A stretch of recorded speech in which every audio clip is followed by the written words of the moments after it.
akhir falyaqul khairan aw liyasmut. Wa afatul lisan katsiratun wa qad addal imam hujjatul islam minha 20 afa fi kitab afatul lisan min al-ihya wa ashba al-kalam fi dhalika ala ma yaliku bi jalalati qadrih wa si'ati ilmih fa radhiyallahu anhu wa jazahu anil islam wal muslimina khaira.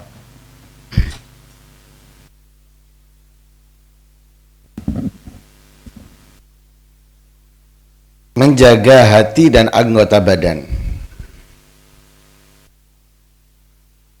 itu sangat penting. Ketika kita menjaga kedua-duanya, kita meraih kesempurnaan dalam pengabdian kepada Allah Subhanahu wa ta'ala. Karena secara zahir dan batin atau sir dan alaniyah sama. Apalagi kalau sirnya itu lebih baik daripada alaniyahnya. Alaniyahnya baik, tapi sirnya lebih baik. Dan itulah di antara doa yang selalu dipanjatkan oleh Rasul sallallahu alaihi wasallam. Allahumma ij'al sarirati wa alanati khairan.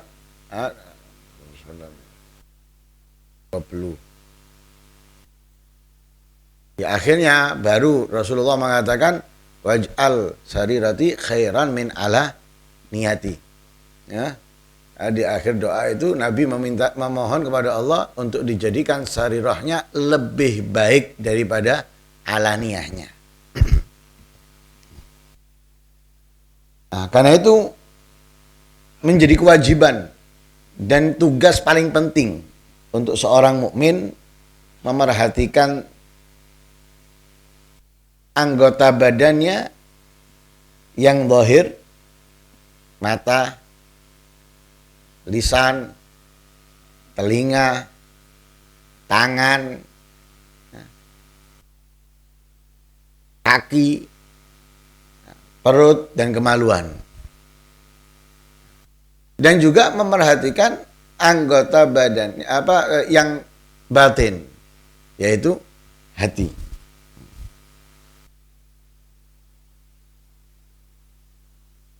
Berusaha dengan sekuat tenaga menjaga keduanya ini, hati dan anggota badan, dan mencegah keduanya dari perbuatan-perbuatan yang dimurkai oleh Allah, yang dibenci oleh Allah Subhanahu wa ta'ala, menggunakan keduanya di dalam sesuatu yang dicintai oleh Allah Subhanahu wa ta'ala dan diridhoinya.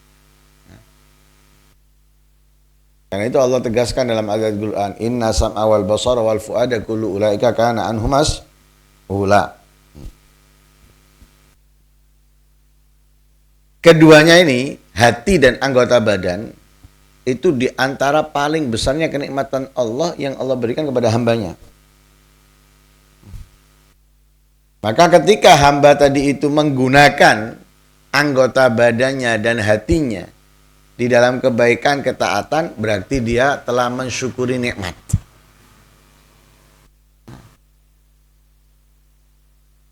Dia bakal mendapatkan pahalanya orang-orang yang bersyukur dan pahalanya orang-orang yang berbuat baik. Akan tetapi bila ia lepas anggota badannya dan hatinya di dalam kemaksiatan, ia tidak peduli apa yang ia perbuat, maka ia telah mengkufuri kenikmatan yang mewajibkan dia dengan itu mendapatkan hinaan dan siksaan dari Allah Subhanahu wa ta'ala. Sebagaimana dalam ayat Al-Quran Allah sudah menegaskan, yauma tasyhadu alaihim alsinatuhum wa aydihim wa arjuluhum bima kanu ya'malun. Lisannya mereka, tangannya mereka, kaki mereka, di hari itu, yaitu di hari kiamat, di akhirat akan menjadi lawannya, saksi melawan dia. Dengan apa? Dengan apa yang telah mereka perbuat. Ketika hidup di atas dunia, apa yang dibuat lisannya? apa yang dibuat tangannya, apa yang dibuat kakinya. Nah ini mereka yang akan melapor. Kenapa? Mulut kita akan ditutup. Yang berbicara itu tangan, kaki. Al-yauma nakhtimu ala afwahihim wa tukallimuna aydihim wa tashhadu arjuluhum bima kanu yaksibun. Mulut ditutup, sudah nggak bicara mulut. Yang dibuat bicara oleh Allah tangan. Dan akan menjadi saksi kakinya dari apa yang mereka telah perbuat. Nah, karena itu dalam ayat yang lain mereka protes ya, ke kulit-kulitnya. Kenapa kok ngomong? Kok berbicara? Mereka menjawab galu. Wa galu li junubihim ma syaitum alaina. Kenapa kalian menjadi saksi buruk untuk kami, untuk aku? Ibaratnya kamu ini di dunia aku rawat. Aku belikan krim, aku belikan bedak, aku belikan segala sesuatu untuk menjagamu, melindungimu. Kalau keluar pakai sarung tangan, pakai apa namanya? Deker, atau semisalnya supaya nggak kena matahari, aku belikan sunblock apa?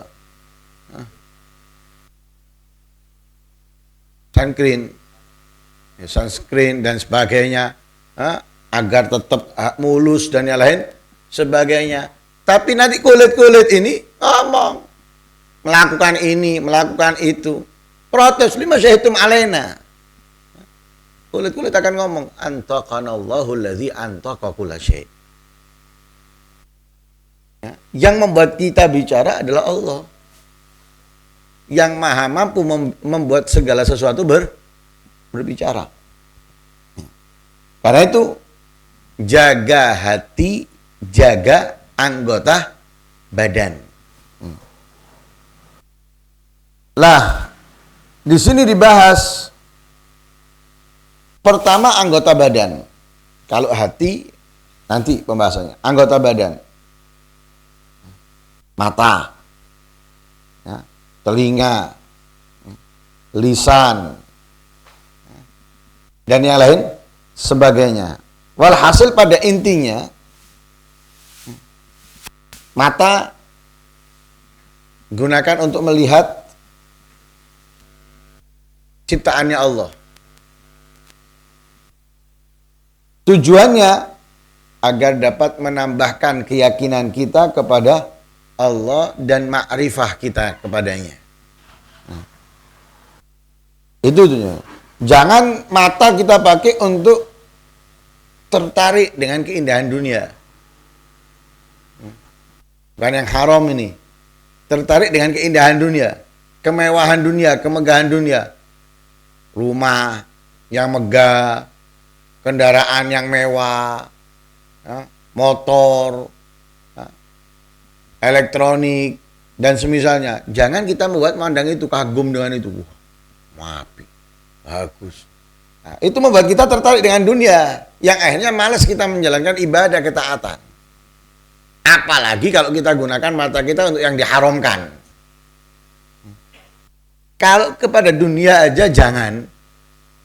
Karena apa? Membuat kita semakin lemah keyakinan kita kepada Allah. Membuat kita semakin dekat, gemar untuk mengejar dunia, meninggalkan kebaikan ketaatan. Apalagi kalau kita gunakan memandang yang haram. Telinga juga gitu. Telinga ini diciptakan untuk kita mendengar ayat Al-Quran, mendengar hadis-hadisnya Nabi, mendengar nasihatnya para ulama, para ahli hikmah, daripada orang-orang yang soleh. Gunanya kita bisa mendapatkan faedah dengan apa yang kita dengar untuk meraih ridhonya Allah. Kita bisa mendapatkan kemanfaatan dengan apa yang kita dengar untuk meningkatkan kebaikan kita yang bermanfaat untuk akhirat kita. Tapi kalau kita gunakan untuk mendengar yang diharamkan oleh Allah Subhanahu wa taala, ya, maka celaka kita. Ya, celaka. Lisan juga gitu. Lisan digunakan untuk apa? Banyak berzikir, banyak membaca Al-Qur'an, menasihati hamba-hamba Allah, mengajak mereka melakukan ketaatan, kebaikan. Ya. Jangan kita gunakan untuk mencaci. Jangan kita gunakan untuk mencela.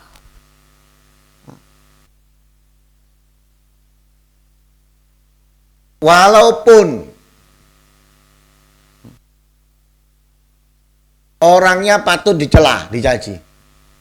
Walaupun jangan kita gunakan lisan kita untuk mencela. Kalau kita meneladani Nabi, kita nggak akan mencela siapapun. Yang ada di zaman Nabi lebih parah dari yang ada di kita loh. Tapi Nabi nggak pernah mencela mereka. Kapan Nabi pernah mencela Abu Jahal? Kapan Nabi pernah mencela Abu Lahab? Kapan? Ada ceritanya. Kejam loh mereka. Lebih kejam daripada yang ada sekarang. Kapan Nabi mencela? Nggak pernah mencela Nabi. Bahkan Nabi menegaskan di dalam hadisnya, ma bu'ithu sabbaban wala la'ana. Aku tidak diutus menjadi pelaknat, pencaci. Kemudian muncul mencaci. Ajarannya dari siapa? Nanti dalilnya pantas ini karena zalim. Pantas ini. Loh, apa nggak ada yang lebih zalim dari mereka? Yang lebih zalim dari mereka, Abu Jahal, Abu Lahab. Nabi loh dilawan, Nabi. Bukan ulama, Nabi. Nggak dicaci sama Nabi. Apalagi dilaknat. Lah kita berdalih, ini zalim. Makanya jaga lisan. Apalagi dia masih muslim. Apalagi dia masih muslim. Dengan tegas Nabi sudah menyatakan, sibabul muslim fusuk. Mencaci orang muslim itu fusuk, fasik. Mau yang I, mau yang U, atau mau yang A, atau yang mau lain sebagainya. Nggak usah dicaci. Tugasnya kamu menasehati, mengingatkan kalau bisa. Kalau nggak bisa, doakan tutup mulut dari cacian, mencacinya. Itu yang benar. Menasehati, mengingatkan, dan lain sebagainya. Kalau mencaci perbuatan boleh. Mencaci perbuatan, kejahatan, dicaci, nggak apa-apa. Bukan orang. Kalau orang nggak boleh. Sifat yang dicaci. Sifat bohong, sifat ini caci nggak apa-apa. Sifat nifak, sifat kedoliman, tidak apa-apa. Tapi kalau orangnya, nggak ada ajarannya dari Nabi. Tidak ada ajarannya. Nah ini tidak orangnya yang dicaci. Nah itu sudah salah, dia salah. Tapi merasa benar. Keliru.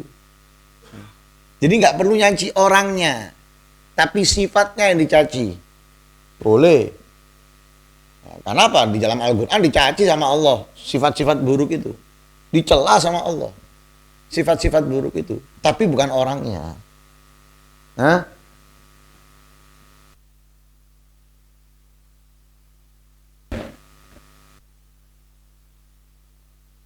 Karena itu dikatakan di sini. Idza ra'aita min akhikal muslim aiban au naqsan yumkinuka izalatuh. Kalau kamu melihat ada pada saudaramu muslim cacat atau kekurangan yang memungkinkan kamu menghilangkannya, maka nasihati dia berduaan. Kamu sebut keburukannya atau kejelekannya ke orang tersebut berduaan. Tujuan nasihat. Ala sabilin nasihah. Tujuannya nasihat. Tapi kalau kamu nggak mampu menghilangkannya, merubahnya,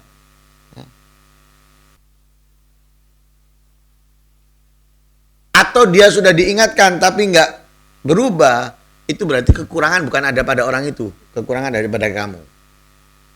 Jangan kemudian orang itu yang disalahkan, salahkan diri kamu. Naksun fik, ya, kekurangan ada pada kamu.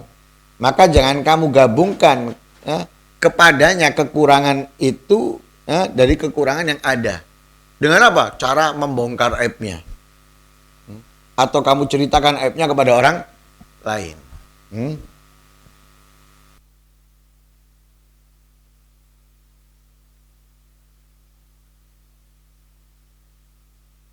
Dan masih banyak lagi. Tentunya pada intinya, ya, anggota badan ini khususnya dan juga hati itu harus dijaga, penting. Karena itu dapat menyempurnakan kehidupan kita, ya, di dalam pengabdian kepada Allah Subhanahu wa taala. Allah.